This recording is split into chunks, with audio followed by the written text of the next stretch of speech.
प्यारे बच्चों, एक बार पुनः मैं राकेश कोष्टी आप सभी का कोष्टी बायोलॉजी बिंग्स चैनल में हार्दिक स्वागत करता हूं।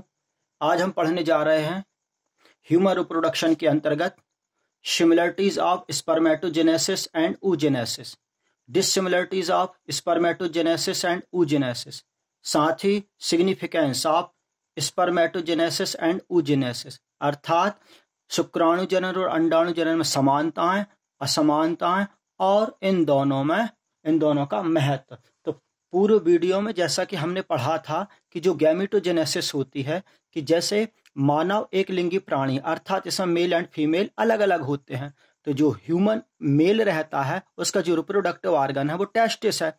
टेस्टिस के अंदर स्पर्मेटोजेनेसिस क्रिया के दौरान मेल गैमीट्स फॉर्मेट होते हैं। इन मेल गैमीट्स को हम स्पर्म कहते हैं। तो टेस्टिस के अंदर स्पर्म फॉर्मेशन की जो प्रोसेस रहती है उससे हम कॉल्ड एज स्पर्मेटोजेनेसिस कहते हैं। उसी तरह से जो ह्यूमन फीमेल है, फीमेल का जो रिप्रोडक्टिव ऑर्गन है ओवरी, ओवरी के अंदर फीमेल गैमीट्स फॉर्मेट होते हैं। उन फीमेल गैमीट्स को हम ओवम कहते हैं। तो फीमेल रिप्रोडक्टिव ऑर्गन ओवरी के अंदर ओवम फॉर्मेशन की जो प्रोसेस है उसे हम oogenesis कहते हैं, यानी अंडाणु जनन कहते हैं। तो शुक्राणु जनन और अंडाणु जनन को कंबाइंडली गैमेटोजेनेसिस कहा जाता है। तो आज हम पढ़ने जा रहे हैं गैमेटोजेनेसिस के अंतर्गत स्पर्मेटोजेनेसिस और oogenesis में सिमिलरिटीज। तो सिमिलरिटीज ये है, दोनों में समानता ये है कि बोथ प्रोसेस में primary germinal epithelial cells divide होती है, यानी इस दोनों प्रोसेस में जो प्राथमिक जननिक उपकला कोशिका रहती वो विभाजित होती है। बोथ प्रोसेस 3 फेजेस में कंप्लीट होती है।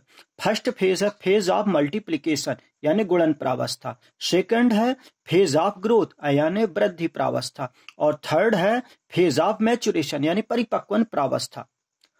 नेक्स्ट, दोनों में गुणन प्रावस्था यानी फेज ऑफ मल्टीप्लिकेशन में माइटोटिक डिवीजन होता है अर्थात समसूत्री विभाजन होता है। तो समसूत्री विभाजन किसे कहेंगे? पेरेंट सेल से बनने वाली डॉटर सेल्स में नंबर ऑफ क्रोमोसोम्स की संख्या पेरेंट सेल के समान होती है, तो उसे समसूत्री विभाजन कहते हैं। दोनों की फेज ऑफ ग्रोथ यानी वृद्धि प्रावस्था में सेल आकार और आकृति में बढ़ती है। नेक्स्ट, दोनों की जो फेज ऑफ मैच्योरेशन है अर्थात शुक्राणु जनन और अंडाणु जनन की जो फेज ऑफ मैच्योरेशन यानी परिपक्वन प्रावस्था में फर्स्ट जो डिवीजन होता है वो मियोसिस यानी अर्धसूत्री प्रकार का होता है, लेकिन सेकंड जो मैच्योरेशन डिवीजन होता है वह माइटोटिक यानी समसूत्री प्रकार का होता है।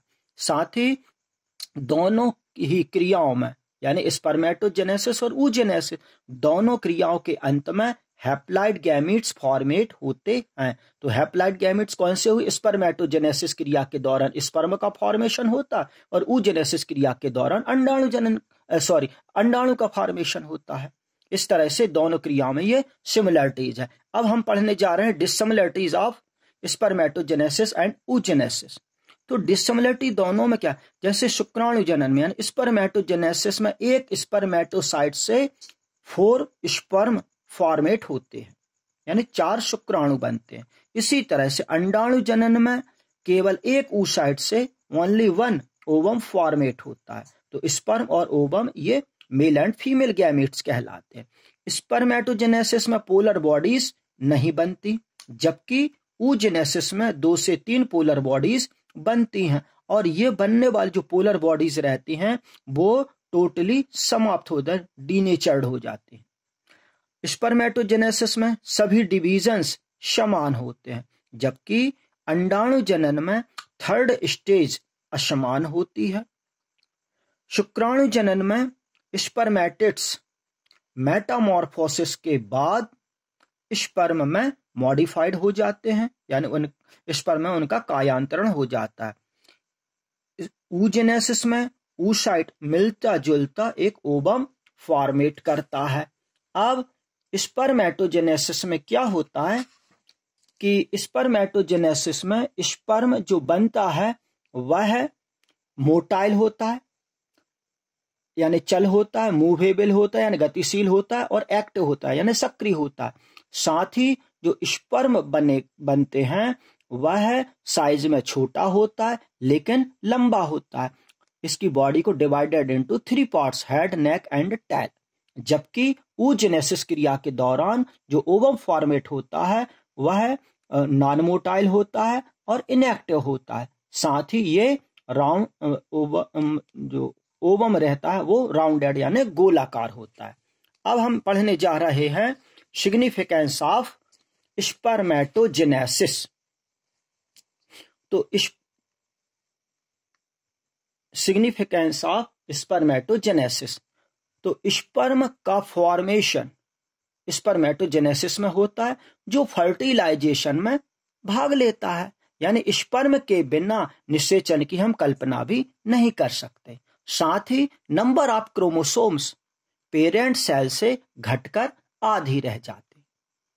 साथ ही स्पर्मेटोजेनेसिस में और क्या होता है, एक डिप्लॉइड सेल से 4 हैप्लॉइड्स स्पर्म फॉर्मेट होते हैं। अब सिग्निफिकेंस ऑफ oogenesis यानी अंडाणु जनन का महत्व। तो अंडाणु जनन क्या है, इस प्रोसेस यानी oogenesis द्वारा ओवम फॉर्मेशन होता है जो पार्टिसिपेट यानी इन फर्टिलाइजेशन यानी जो निषेचन क्रिया में भाग लेता है। साथ ही नंबर ऑफ क्रोमोसोम्स यानी गुणसूत्रों की संख्या पेरेंट सेल से घटकर आधी रह जाती है। नेक्स्ट, एक डिप्लॉइड सेल यानी प्राइमरी जर्म सेल से केवल एक हैप्लॉइड सेल यानी ओवम का फॉर्मेशन होता है। साथ ही साइटोप्लाज्म का अधिकांश भाग ओवम में ही रह जाता है।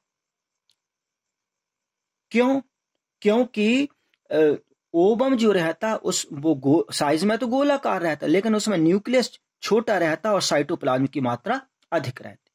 अब फर्स्ट मियोटिक डिवीजन यानी अर्धसूत्री विभाजन के समय क्रोमोसोम्स में जीन विनिमय यानी क्रॉसिंग ओवर होने के कारण वेरिएशंस उत्पन्न हो जाती हैं।